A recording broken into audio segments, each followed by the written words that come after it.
नमस्कार दोस्तों, आज की इस वीडियो में आपको बताऊंगा क्लास 10th का सवाल निर्देशांक ज्यामिति का।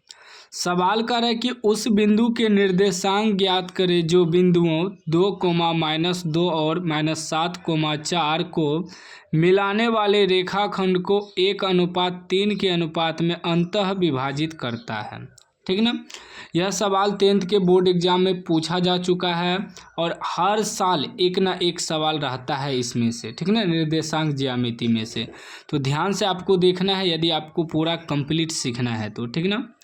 देखिए, हम एक रेखाखंड बना लिए हैं आपको समझाने के लिए। एक रेखाखंड है, ठीक ना। इसमें दो बिंदु दिया हुआ है। मान लीजिए ये आपका ए बिंदु है, ए और बी। ठीक ना। ए कितना दिया है? ए मान लेते हैं 2, -2।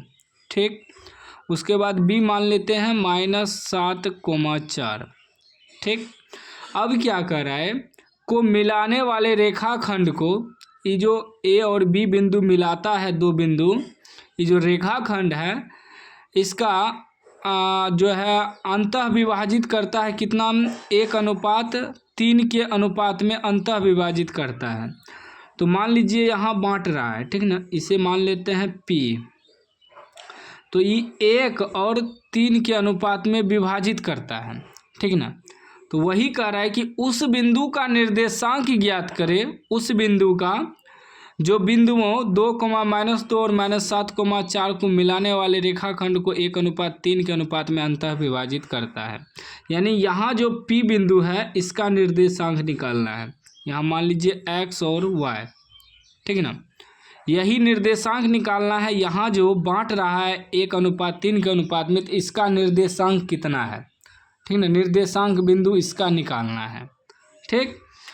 तो देखिए, इसमें जो दो बिंदु दिया है, ए मान लिए हम किसको? ए माने हैं 2, -2। उसके बाद बी बिंदु माने हैं -7, 4। ठीक ना, -7, 4। तो ये पहला होता है x। जब भी होता है पहले x होगा फिर y होगा। ये भी पहले x होगा फिर y होगा।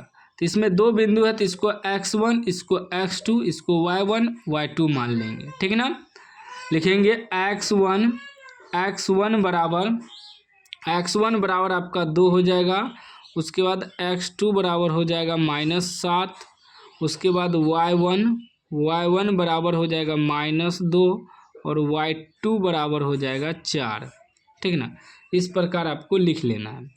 उसके बाद जो बिंदु बांट रहा है ना 1:3 के अनुपात में, ई हो गया m, ई हो गया, इसे मान सकते हैं m1, इसे m2, या कुछ लोग मानता है m और n मानता है। तो आप जो भी मान सकते हैं, कोई दिक्कत नहीं है। किसी किसी बुक में m और n में माना जाता है, किसी किसी जैसे NCERT बुक में है m1, m2 में माना है। तो आप अपने हिसाब से एडजस्ट कर सकते हैं, लेकिन मैं इसको m1 मानेंगे हम इसको 1, m2 बराबर 3। यानी कि m1 और m2 अनुपात में विभाजित कर रहा है। ठीक है ना। यही हुआ। अब देखिए, विभाजन सूत्र से चलेंगे। विभाजन सूत्र यहाँ सवाल में ध्यान दीजिएगा, कह रहा है कि अंतः विभाजित करता है। अंतः, तो विभाजन सूत्र जो होता है, विभाजन सूत्र होता है x, y के लिए। ठीक ना। x और y निकालना है ना। इसका जो विभाजन सूत्र होता है m1 x2 plus m2 x1 बटे m1 प्लस m2, ये x के लिए हुआ। x, y है ना, ये x के लिए हुआ। फिर y के लिए होगा m1 y2 plus m2 y1 बटे m1 प्लस m2। यही सूत्र होता है। ठीक ना। वही यदि यहाँ कहता कि बाह्यतः विभाजित करता है, तो बाह्यतः वाला में सिर्फ माइनस लग जाता है। यहाँ भी माइनस लगेगा, यहाँ भी माइनस, यहाँ भी माइनस, यहाँ भी माइनस। अंतः वाला पूछ दे तो सूत्र सेम वही रहता है, अंतः पूछे या बाह्यतः पूछे। अंतः में सिर्फ क्या होता है, सभी जगह प्लस लगता है, और बाह्यतः वाला में सभी जगह माइनस लगता है, बस यही अंतर होता है, ठीक ना, सूत्र में। अब चलिए सॉल्व करते हैं, बैठाते हैं मान को। अब देखिए m1 x2, m1 कितना है 1 गुना x2, m1 x2 है तो इसका मतलब m1 गुना x2 है, तो m1 1 है, x2 कितना है -7 है, ठीक ना, प्लस m2 कितना है 3 है, 3 गुना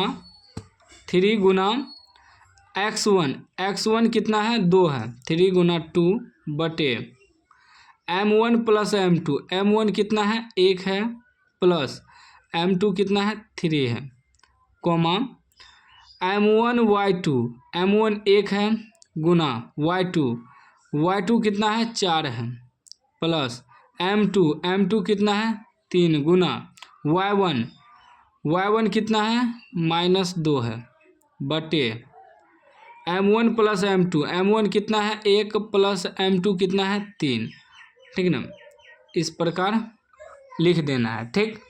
आगे चलिए, अब देखिए 1 से गुना करेंगे तो 7 हो जाएगा, लेकिन माइनस लगल है तो माइनस हो जाएगा, प्लस 3 दूनी 6 बटे 3 1 4, ठीक, कोमा 4 1 4 प्लस माइनस हो जाएगा, ई प्लस ई माइनस 3 दूनी 6 बटे 3 1 4, ठीक।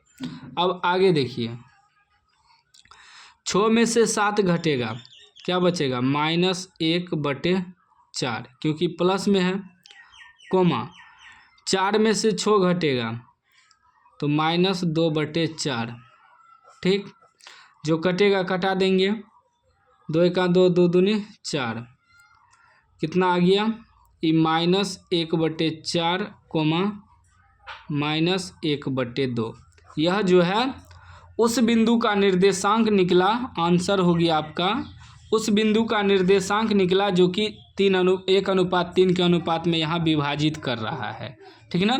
यही कह रहा था कि उस बिंदु का निर्देशांक ज्ञात करें जहाँ 1:3 के अनुपात में विभाजित कर रहा था रेखाखंड को, ठीक ना। तो इस प्रकार आपको निकालना है, ये आपका आंसर हो गया। कोई भी डाउट हो तो आप कमेंट बॉक्स में पूछ सकते हैं। मैथ में कोई भी सवाल यदि आपसे नहीं बनता है, ठीक ना, कहीं भी डाउट लगता है तो कमेंट बॉक्स में लिखिएगा, हम कोशिश करेंगे उस प्रश्न को सॉल्व करने का, ठीक ना। और चैनल को आप लोग सब्सक्राइब कर लीजिएगा, घंटी को दबा के ऑल कर लीजिएगा, बस आपको सब्सक्राइब ही करना है, फ्री में सब्सक्राइब होता है, सब्सक्राइब कर दीजिएगा, लाइक कर दीजिएगा, ठीक ना, और घंटी को दबा के ऑल कर दीजिएगा ताकि हमारा कोई भी नोटिफिकेशन, कोई भी वीडियो मैं अपलोड करूँ तो आपको नोटिफिकेशन मिल जाए, ठीक ना। 10th का तैयारी कर रहे हैं तो इस चैनल को सब्सक्राइब करके रखिएगा, मैथ का एक एक प्रश्न का आपको सॉल्यूशन मिलेगा।